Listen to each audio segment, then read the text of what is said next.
함께 하나님 말씀을 읽도록 하겠습니다. 헤롯 왕 때에 예수께서 유대 베들레헴에 나심에 동방으로부터 박사들이 예루살렘에 이르러 말하되 유대인의 왕으로 나시니가 어디 계시냐? 우리가 동방에서 그의 별을 보고 그에게 경배하러 왔노라 하니 헤롯 왕과 온 예루살렘이 듣고 소동한지라. 왕이 모든 대제사장과 백성의 서기관들을 모아 그리스도가 어디서 나겠느냐 물으니 이르되 유대의 베들레헴이오니 이는 선지자로 이렇게 기록된 바 또 유대 땅 베들레헴아 너는 유대 고을 중에 가장 작지 아니하도다. 내게서 한 다스리는 자가 나와서 내 백성 이스라엘의 목자가 되리라 하였음이니라. 이에 헤롯이 가만히 박사들을 불러 별이 나타난 때를 자세히 묻고 베들레헴으로 보내매 이르되 가서 아기에게 대하여 자세히 알아보고 찾거든 내게 고하여 나도 가서 그에게 경배하게 하라. 박사들이 왕의 말을 듣고 갈새 동방에서 보던 그 별이 문득 앞서 인도하여 가다가 아기 있는 곳 위에 머물러 서 있는지라. 그들이 별을 보고 매우 크게 기뻐하고 기뻐하더라. 집에 들어가 아기와 그의 어머니 마리아가 함께 있는 것을 보고 엎드려 아기께 경배하고 보배압을 열어 황금과 유황과 모략을 예물로 드리니라. 그들은 꿈에 헤롯에게로 돌아가지 말라 지시함을 받아 가는 길로 고국에 돌아가니라. 아멘.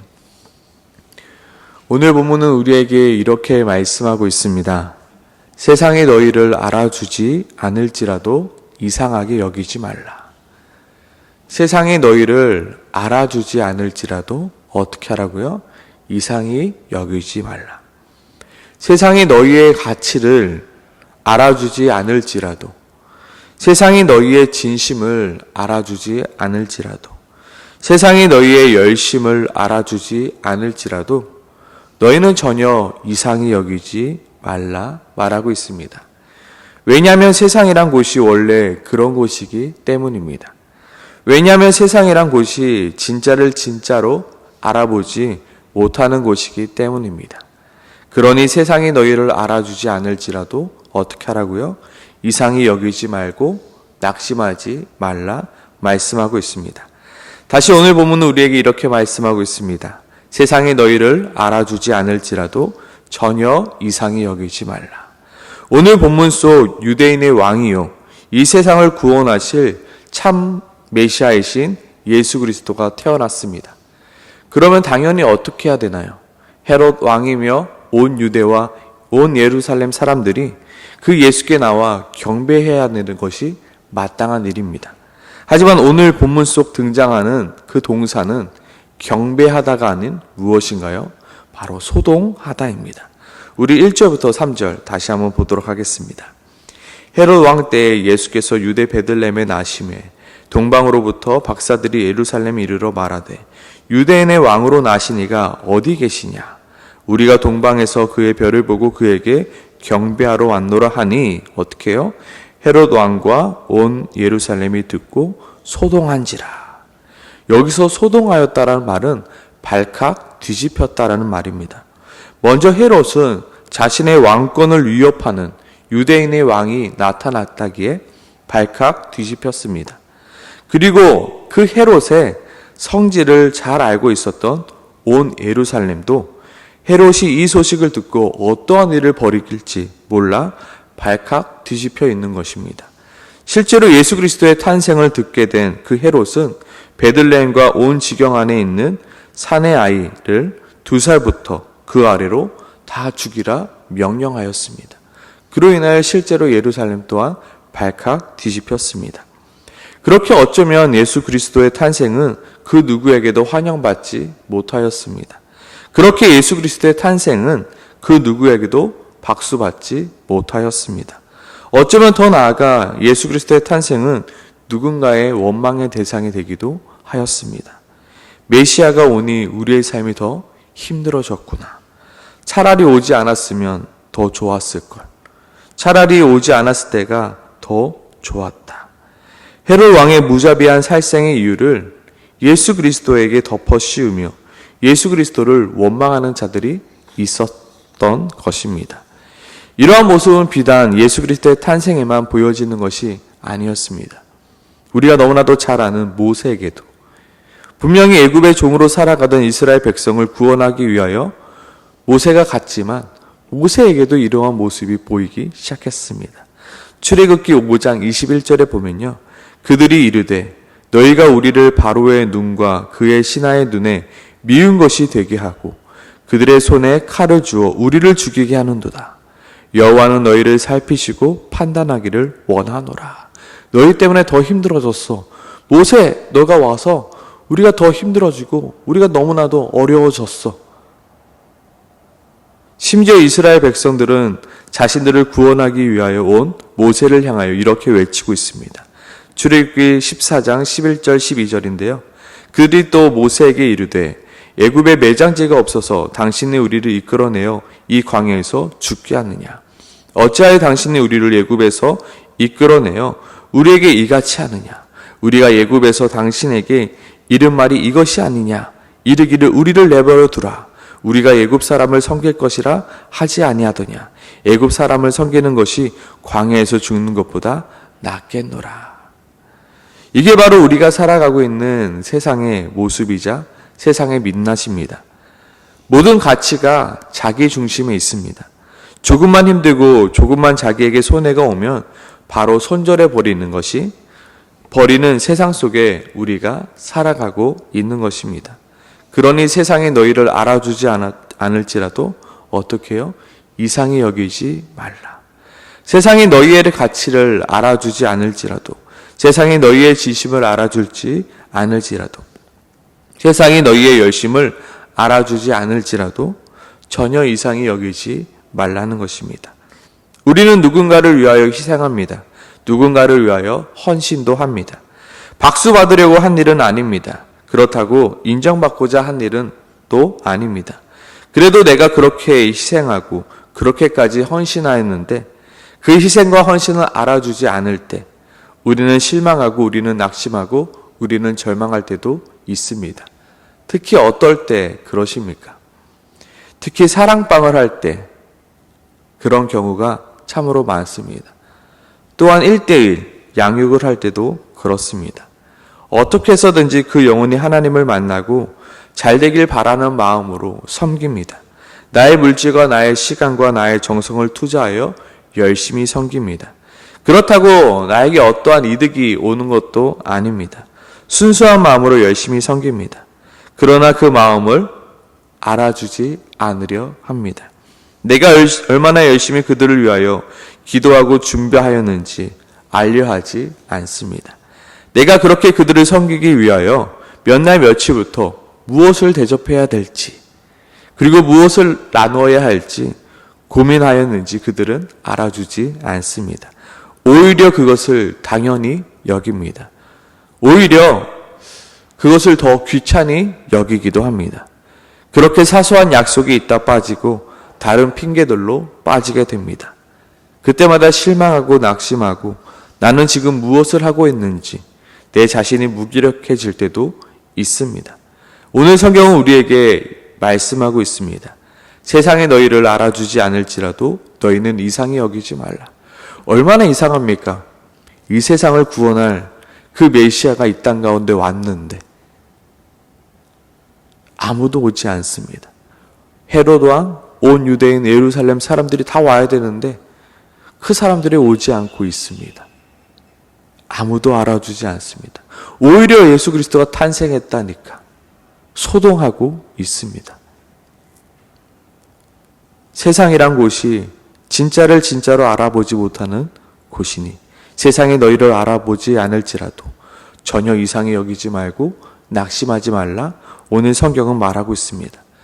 당장 전도지를 들고 거리에 나가서 전도지를 나눠주며 복음을 전해보면 훨씬 더 금방 알 수 있습니다.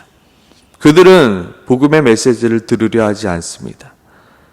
그들은 전혀 관심을 가지려 하지 않습니다. 복음을 알려 하지도 않습니다. 그렇게 복음이 담긴 전도지를 나누어 줘봤자 얼마 안 가 그 전도지는 길바닥에 떨어져 사람들에게 밟힐 뿐입니다. 원래 세상이 그렇습니다. 자신의 이익을 쫓아 살아가는 것이 세상이며 자신의 편안과 자신의 유익만을 쫓아가는 것이 세상입니다. 그리고 자신의 잘난 맛에 사는 것이 세상입니다. 원래 세상이 그러하니 세상이 너희를 알아주지 않을지라도 너희는 전혀 이상히 여기지 말라. 세상이 복음을 알아주지 않을지라도 그 복음의 참됨을 알아주지 않을지라도 너희는 이상히 여기지 말라 말씀하고 있습니다. 그리고 여기서 담긴 깊은 뜻이 무엇일까요? 바로 그럼에도 불구하고 전하라입니다. 세상이 너희를 알아주지 않을지라도 그것을 당연히 여기고 너희는 너희의 물질과 너희의 시간과 너희의 정성을 투자하여 열심으로 전하라, 열심으로 섬기라 말씀하고 있습니다. 유대인의 왕이시며 온 인류를 구원하실 메시아이신 예수 그리스도가 태어났습니다. 온 유대로부터 사마리아와 땅끝까지 모든 이들이 예수 그리스도를 탄생하며 경배해야 되는 것이 마땅한 일입니다. 그러나 예수 그리스도의 나심의 소식을 듣고 예루살렘은 소동하였습니다. 그리고 예수 그리스도의 나심의 소식을 듣고 당황합니다. 그리고 어떻게 하나요? 결국 그 예수 그리스도를 십자가에 못 박아 죽입니다. 세상이 너희를 알아주지 않을지라도 너희는 이상히 여기지 말라 말씀하고 있는 것입니다. 그리고 한 발 더 나아가 오늘 본문은 우리에게 말씀하고 있습니다. 세상이 너희를 힘들게 하여도 이상히 여기지 말라. 알아주지 않는 것을 넘어 어떻게 해요? 너희를 오히려 힘들게 할지라도 너희는 이상히 여기지 말라는 것입니다. 그리고 너희를 멸시하고 박해한다 했더라도 너희는 이상히 여기지 말라. 그것이 당연한 것인 너희는 이상히 여기지 말고 계속해서 무엇 따라고요? 복음을 위하여 살아가라. 복음을 위하여 너희 물질과 너희 시간과 너희 정성을 투자하여 열심으로 섬기라 말씀하고 있습니다. 우리는 생각합니다. 우리가 하나님의 일을 열심히 하면 하나님이 우리에게 더 많은 것을 채워주겠지. 내 인생이 앞으로 잘 풀리고 좋은 일만 생기겠지. 그런데 우리의 현실은 그렇지 못할 때가 많이 있습니다. 목사들이 흔히 하는 착각이 있습니다. 내가 바른 복음을 전하고 그 복음을 들으러 많은 사람들이 교회에 몰려오겠지. 내가 정말로 바른 복음을 전하고 복음을 복음되게 전하면 많은 사람들이 구름대같이 몰려오겠지. 하지만 그것은 정말로 큰 착각입니다. 세상은 그렇게 복음에 관심이 없습니다. 오히려 복음을 전하다 여러 환난을 겪는 우리는 사도 바울의 험악한 세월을 잘 알고 있습니다. 그래서 포기하고 싶을 때가 있습니다. 그래서 이제 그만두고 싶을 때가 있습니다. 하지만 성경은 우리들에게 말씀하고 있습니다. 세상이 너희를 힘들게 하여도 너희는 이상히 여기지 말라. 오히려 세상이 너희를 멸시하고 박해한다 하여도 이상히 여기지 말라. 원래 세상이 그런 곳이니 너희는 실망하거나 좌절하거나 낙심하지 말고 끝까지 전해라. 그리고 끝까지 섬기라 말씀하고 있는 것입니다. 오늘 성경을 한 번 더 찾아보길 소망합니다. 요한일서 3장 말씀입니다. 요한일서 3장 13절에서 18절 말씀입니다.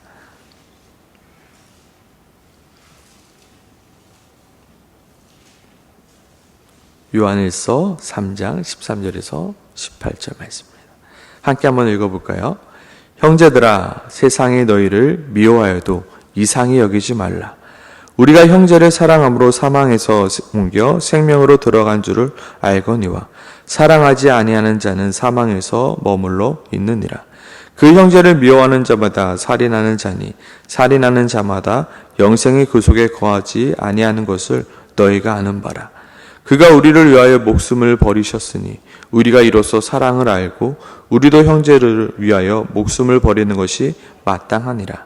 누가 이 세상의 재물을 가지고 형제의 궁핍함을 보고도 도와줄 마음을 닫으면 하나님의 사랑이 어찌 그 속에 거하겠느냐. 자녀들아, 우리가 말과 혀로만 사랑하지 말고 행함과 진실함으로 하자. 또 사도 바울은 사도행전 20장 23절과 24절에 이렇게 고백하고 있습니다. 오직 성령이 각 성에서 내게 증언하노니 결박과 환난이 나를 기다린다 하나 내가 달려갈 길과 주 예수께 받은 사명 곧 하나님의 은혜의 복음을 증언하는 일을 마치려 하면은 나의 생명조차도 귀한 것으로 여기지 아니하노라. 복음을 전하다 보면, 복음대로 살아가다 보면 힘든 일을 당할 때가 있습니다. 내 삶이 어려워질 때도 있습니다. 오늘 본문을 보면 말하고 있죠. 형제들아, 세상에 너희를 미워하여도 이상히 여기지 말라. 당연한 거다. 당연한 거다. 그래도 뭐 하라? 너희는 전하고, 너희는 사랑하고, 너희는 헌신하고, 너희는 계속해서 너희 것을 주라 말씀하고 있습니다. 예수 그리스도께서 십자가에서 뭐라 말씀하고 있습니까? 아직 그들은 그들의 죄를 알지 못합니다. 하나님, 세상이 원래 그렇습니다.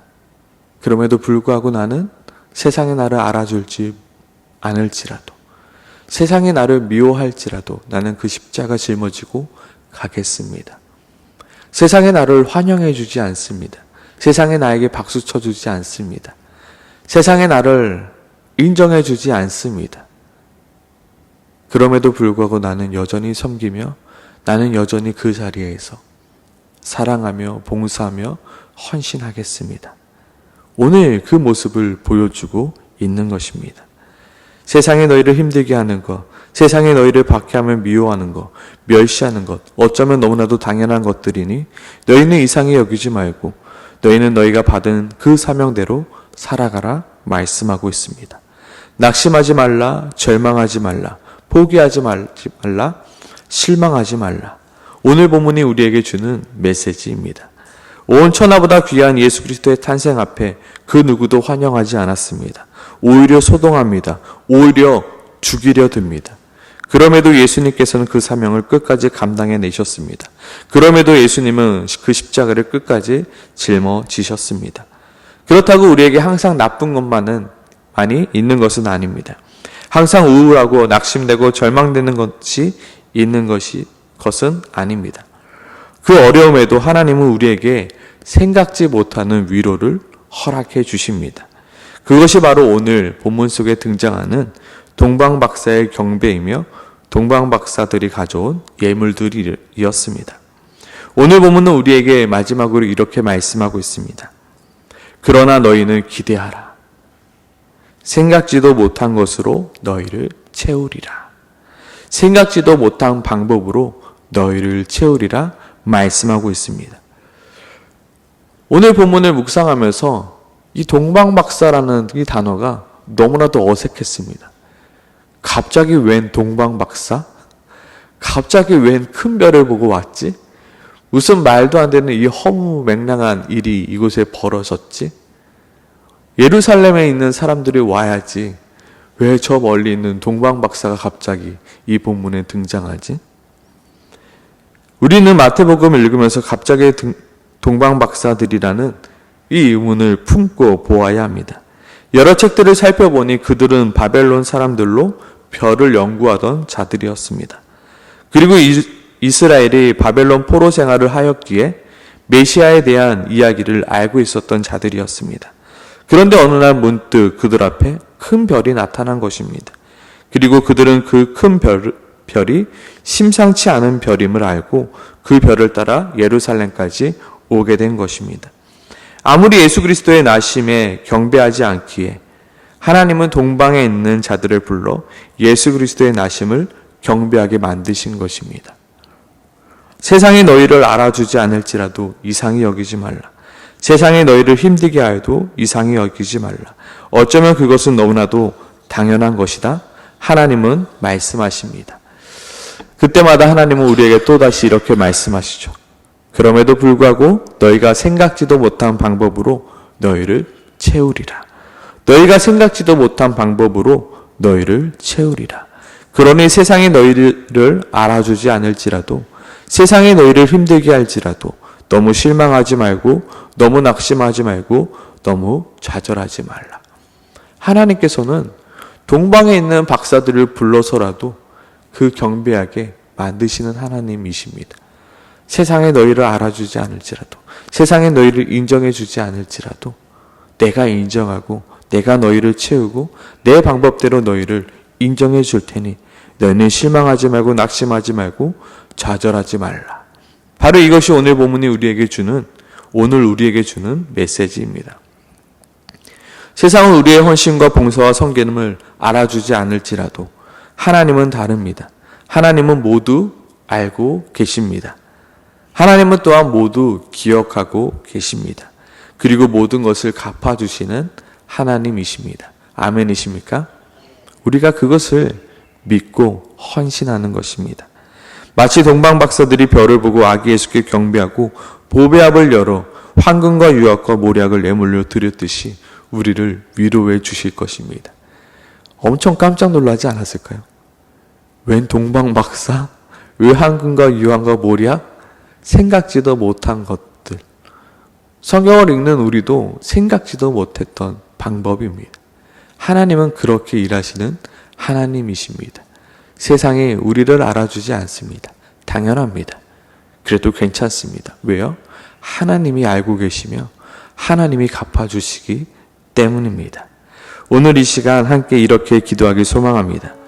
세상이 나를 몰라준다 하여, 세상이 나를 힘들게 한다 하여 낙심하지 않게 도와주시옵소서. 실망하지 않게 도와주시옵소서. 좌절하거나 포기하지 않게 도와주시옵소서. 하나님께서 나에게 맡겨주신 사명을 끝까지 내가 감당해 나갈 수 있게 도와주시옵소서. 그리고 한 가지 더요. 세상의 보답을 기대하지 않고 하나님의 일하심과 하나님의 위로하심을 기대할 수 있게 도와주시옵소서. 세상을 기대하다 보면 실망만 커져갑니다. 내가 이렇게 했는데 왜 저 사람은 저렇게 안 해줄까? 내가 이렇게까지 헌신했는데 왜 저 사람은 변하지 않을까? 왜 내 마음을 몰라줄까? 몰라주는 게 당연하죠. 하나님께 맡기며 하나님께 기도하는 우리가 되길 소망합니다. 우리 시간에 같이 기도하며 나가겠습니다. 기도하겠습니다.